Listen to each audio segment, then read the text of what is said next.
Kita bertemu di dalam Kristus Yesus Tuhan yang adalah pengharapan kita. Semua bunga ikut bernyanyi, gembira hatiku.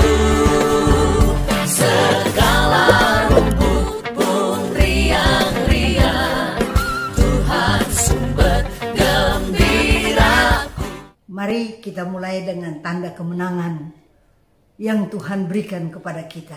Di atas kayu salib, Dia menang bagi saudara dan saya. Dalam nama Bapa dan Putra dan Roh Kudus. Amin. Tema pada hari ini adalah Yesus pengharapanku. Di dalam hidup ini kalau tidak ada harapan, maka betapa membosankan hidup ini. Dan Tuhan berikan kepada kita pengharapan yang sangat-sangat luar biasa. Dia adalah teladan bagi kita, Dia adalah contoh bagi kita, dan Dialah yang berikan. Selagi Dia jalan di dalam hidup ini, kita bisa lihat betapa hebat dan dahsyat Tuhan Yesus. Dan Dia tinggalkan di dalam iman kita, harapan kita hanya ada pada Yesus.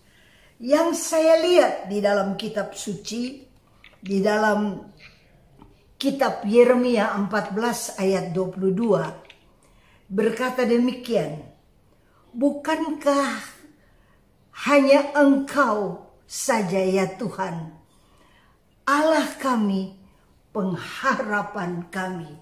Masukkan ini di dalam hati. Hanya Engkau saja yang adalah pengharapan kami. Siapa pengharapan kami? Allah kita. Bukan harta kita.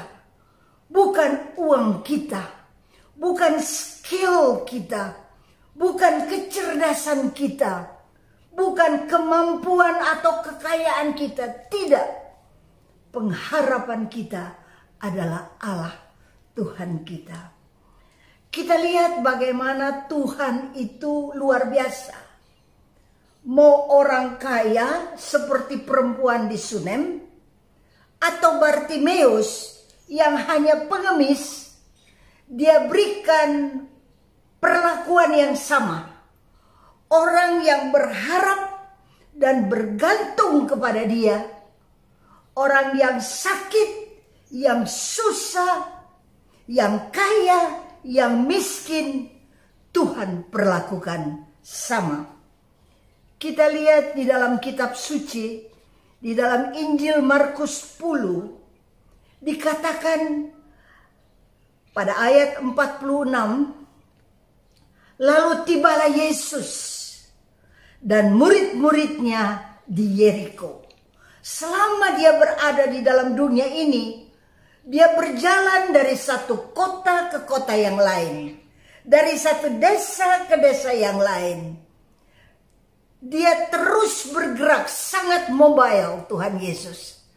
Karena setiap orang harus dengar kabar baik, kabar sukacita. Yaitu dosa manusia diampuni oleh darah anak domba Allah. Surga terbuka bagi kita karena pengorbanan Yesus Kristus.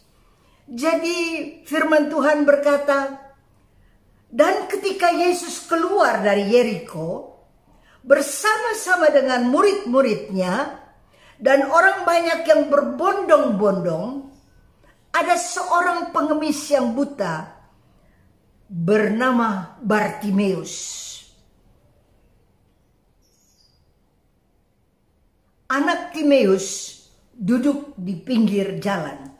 Biasanya orang itu kalau buta, pendengarannya tajam sekali. Karena dia tidak bisa lihat. Dia lihat melalui telinganya. Jadi orang lalu lalang di situ dia dengar semua. Nanti ada orang berkata, aduh di sana orang buta. Tuhan Yesus sembuhkan. Nanti ada lagi yang cerita. Tuhan Yesus sembuhkan orang lumpuh. Ketika orang lumpuh itu datang padanya dan Tuhan Tuhan Yesus buat orang lumpuh berjalan. Ini dia masukkan di dalam hati. Karena firman Tuhan berkata, iman timbul dari pendengaran dan pendengaran akan firman Tuhan. Jadi apa saja yang dia dengar dia masukkan di dalam hati. Sama seperti Bunda Maria, simpan di dalam hati. Biarlah apa yang Tuhan buat, apa yang Tuhan janjikan, kita simpan di dalam hati. Supaya kalau satu waktu kita perlu, maka firman itu akan muncul dan hidup dalam hidup kita. Dia duduk di pinggir jalan, nggak ada arti seorang pengemis.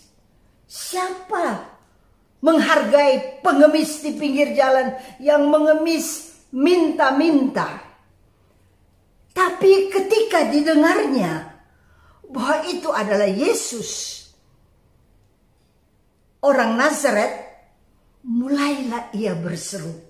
Jadi ketika dia dengar, ini ada yang mau lewat, bukan tentara, bukan pembesar, tapi yang lewat ini kekudusan daripada Tuhan, kasih daripada Tuhan yang dipancarkan, dia dapat tangkap dan rasakan. Jadi dia berkata begini, mulailah ia berseru, Yesus anak Daud, kasihanilah aku. Pengharapannya itu hanya pada Yesus. Dia berseru dengan suara yang keras, Yesus anak Daud, kasihanilah kami. Kita ini perlu di dalam hidup kita ini, kita berseru kepada dia. Jangan cuma doa pelan-pelan saja. Perlu kita berseru kepada dia. Di dalam keperluan kita, di dalam kesulitan kita, maupun dalam sukacita kita. Kita berseru kepada Tuhan. Dan dia mulai berseru, Yesus, anak Daud, kasihanilah aku. Banyak orang menegurnya supaya dia diam. Orang-orang murid-murid, ada yang berbondong-bondong yang dekat Yesus, bilang diam lo, teriak-teriak. Kan mereka tidak anggap sama dia. Andaikan dia orang kaya, pasti dia diperhatikan. Tapi dia pengemis yang tidak punya apa-apa. Jadi ketika dia berkata, Yesus anak Daud, kasihanilah aku, orang menegurnya, bilang diam lo, disuruh diam dia. Tetapi kita lihat, namun semakin keras ia berseru, anak Daud, kasihanilah aku. Satu-satunya pengharapan adalah sekarang ketika Yesus lewat di depan dia. Dia tidak mau kesempatan ini lewat begitu saja. Jadi ketika dia ditegur untuk diam, dia tidak diam. Bahkan dia berseru makin keras. Biarlah di dalam hidup ini kita berseru kepada Tuhan. Karena kitab suci berkata, satu-satunya pengharapan kita adalah Yesus Kristus Tuhan. Ketika dia berseru dengan suara yang keras, kitab suci berkata di sini, lalu Yesus berhenti. Tadinya Yesus jalan, dia bergerak. Tiba-tiba dia berhenti. Jadi kalau kita, saudara dan saya, di dalam kebutuhan kita yang paling dalam, di dalam kesengsaraan kita yang paling dalam, maupun dalam sukacita kita yang paling dalam, biarlah kita tahu, ada yang dengar seruan kita. Dan kitab suci berkata, Yesus berhenti dan berkata, panggillah dia. Biarlah firman Tuhan ini berlaku bagi kita sekalian. Pada saat kita berdoa kepada Tuhan, pada saat kita berharap kepada Tuhan, pada saat kita meminta kepada Tuhan, dia berhenti. Dia tidak jalan terus. Dan dia berkata, panggillah dia. Betapa indah perkataan daripada Tuhan. Dia berkata, panggillah dia. Kita semua yang suka berdoa, yang suka berseru, yang suka bersyukur kepada Tuhan. Tuhan berkata, panggillah dia. Tuhan mau dengar apa yang kita perlukan dari dia. Kebutuhan kita Tuhan mau dengar. Karena dia yang mengajar kita untuk berdoa.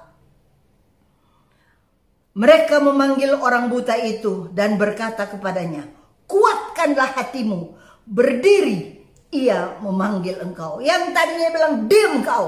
Tiba-tiba ramah banget mereka. Yang tadinya marah-marah, yang tidak izinkan dia dekat dengan Tuhan. Tiba-tiba mereka berkata kepada orang buta itu, kuatkan hatimu, berdirilah, ia memanggil engkau. Ada mujizat yang akan terjadi di dalam hidup kita. Kuatkanlah hatimu. Karena kita manusia ini lemah. Hanya di dalam Tuhan kita dapat kekuatan. Makanya murid-murid ini berkata, kuatkanlah hatimu. Berdirilah. Kan lunglai dia. Dia nggak bisa berdiri tegak karena dia buta.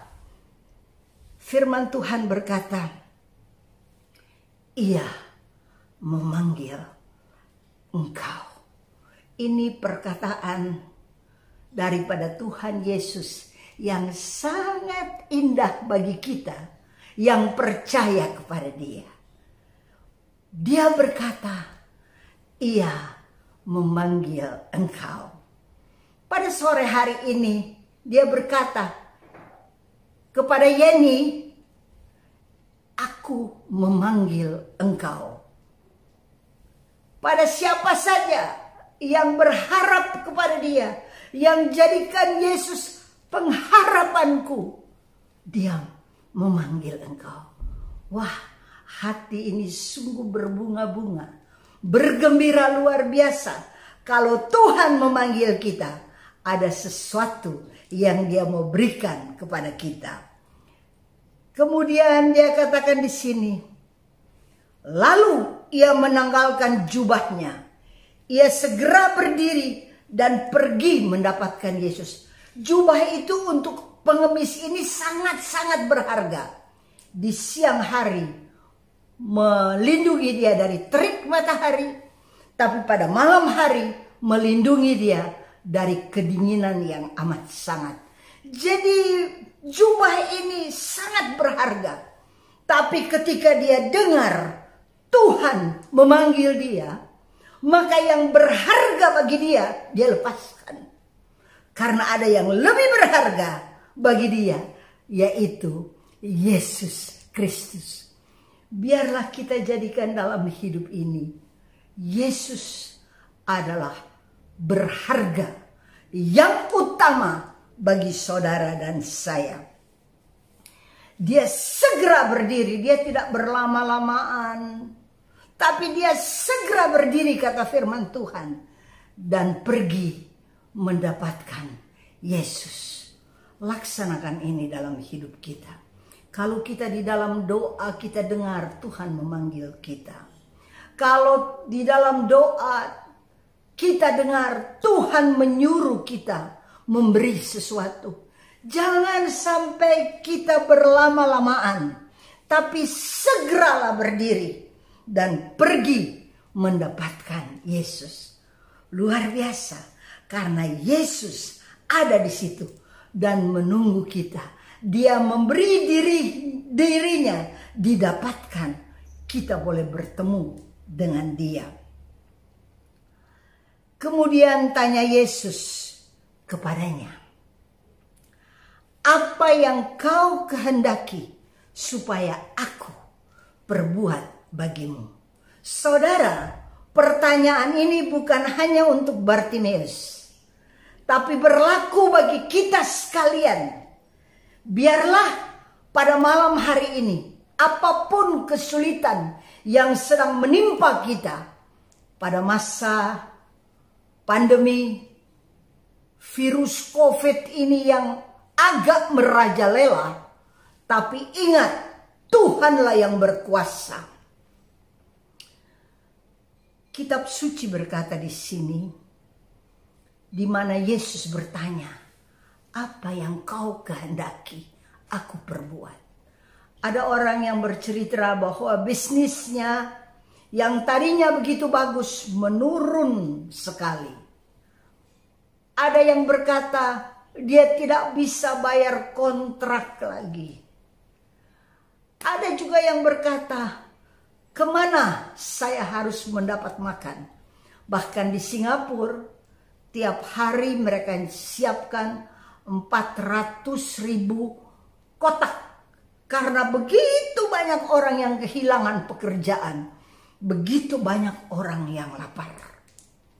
Saudara-saudara yang kekasih, tapi kalau kita datang kepada Dia yang memberi pengharapan kepada kita, maka saudara dan saya pasti dan pasti dapat kekuatan. Di dalam kitab Roma 15 ayat 13 berkata demikian, semoga Allah sumber pengharapan memenuhi kita dengan segala sukacita dan damai sejahtera dalam iman dengan kekuatan Roh Kudus berlimpah-limpah dalam pengharapan. Tuhan mau berikan kepada kita bukan sedikit, tapi Dia mau berikan berlimpah-limpah. Pengharapan yang kita punya di dalam Dia, apa yang kita harapkan, apa yang kita dambakan, apa yang kita rindukan daripada Tuhan, Dia mau beri kepada kita berlimpah-limpah. Bukan tetes-tetes, bukan sikit-sikit, tapi Dia mau beri berlimpah-limpah. Pertama, bagi kita sekalian, kuatkan hatimu. Sehingga kalau berkat Tuhan Dia curahkan, kita siap menerimanya.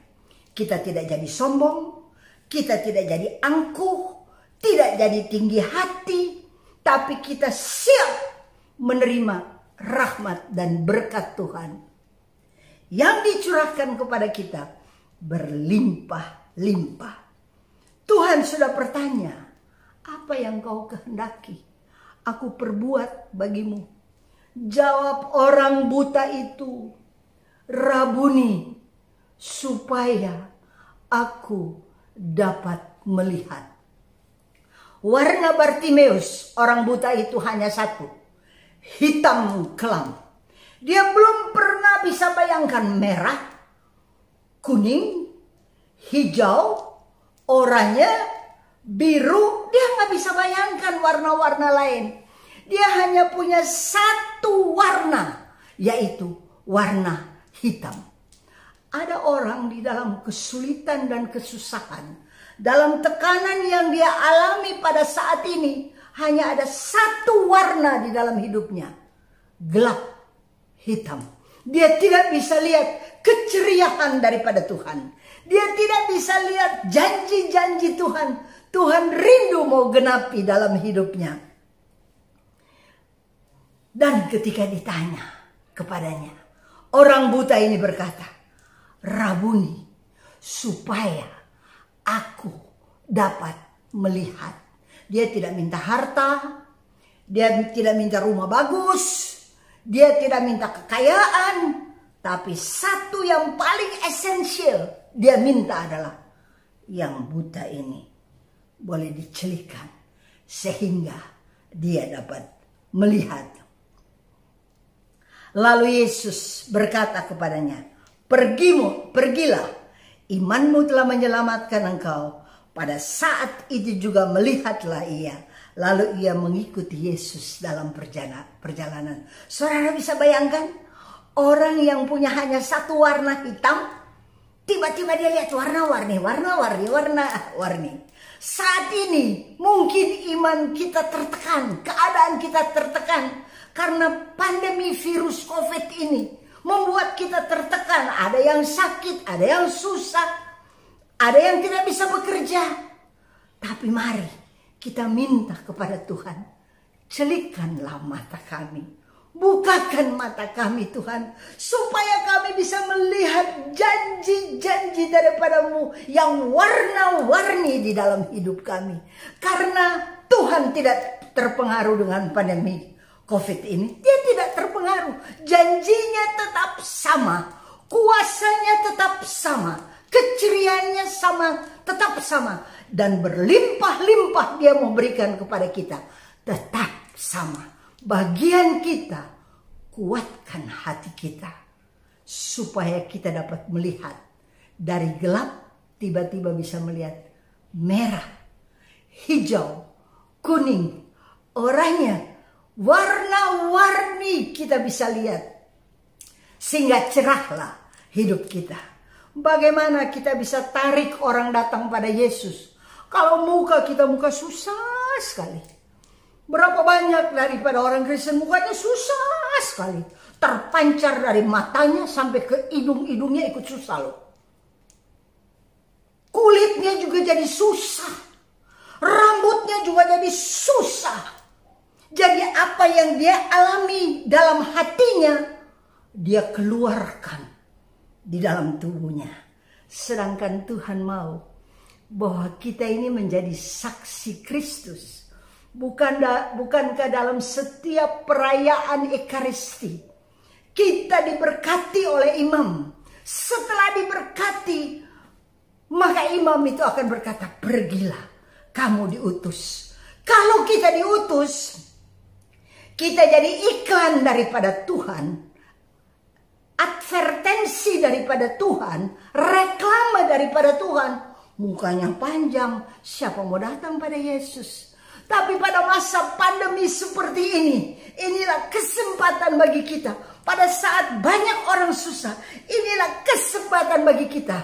Pancarkan warna-warni seperti Bartimeus. Yang tadinya hanya melihat satu warna. Tapi sekarang dia lihat warna-warni. Biarlah setiap orang yang bertemu dengan kita, yang adalah saksi Kristus, boleh melihat betapa hebat, betapa dahsyat, betapa luar biasa pengharapan kita, yang adalah Yesus Kristus. Perempuan di Sunem yang kaya diperhatikan oleh Tuhan. Bartimeus yang miskin, yang pengemis, perhatian daripada Tuhan sama. Anugerah daripada Tuhan sama.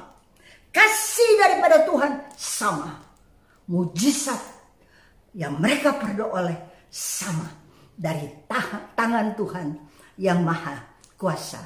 Jangan sampai kita pikir, ya kalau untuk dia sih Tuhan baik, tapi kalau untuk saya, kalau untuk dia sih Tuhan berkati, tapi untuk saya, itu pengertian yang salah yang diberikan oleh si jahat. Tuhan berikan perhatian yang sama, kasih yang sama, karunia yang sama, dan mujizat yang sama. Terutama supaya kita lihat warna-warni dari janji Tuhan boleh masuk di dalam hidup kita. Karena Tuhan Yesus Kristus adalah pengharapanku. Dan sungguh dia setia. Dia mau berikan kita di dalam Roh Kudus apa yang dia janjikan berlimpah-limpah. Bagian kita, kuatkan hati kita supaya kita siap menerima segala berkat yang Tuhan ingin limpahkan kepada kita. Mari kita menikmati di dalam tahun 2021 di mana pandemi virus COVID ini sedang berjalan kemana-mana. Berjalanlah kita bersama dengan kuasa Roh Kudus. Alamilah bahwa Tuhan ada di dalam kita, sehingga orang lain kita bisa ulurkan tangan, karena kita menjadi saksi yang hidup bagi Allah yang hidup. Selamat menikmati berkat, rahmat daripada Tuhan sepanjang tahun 2021. Selamat menikmati pengharapanmu yang engkau dapat di Yesus Kristus. Dia yang berjanji setia dan dia akan genapi. Biarlah kita sekalian bersuka cita, karena apa yang dia katakan, apa yang kau kehendaki, aku perbuat bagimu. Kalau kita ucap di hadapan Tuhan, sama seperti Bartimeus, agar aku melihat semua kita punya kebutuhan berbeda-beda. Katakan kepada Tuhan, dan lihatlah Tuhan jawab doa kita dengan luar biasa. Selamat menikmati janji Tuhan. Pengharapan kita adalah Yesus Kristus. Dia pasti genapi janjinya, dan dia tidak biarkan kita.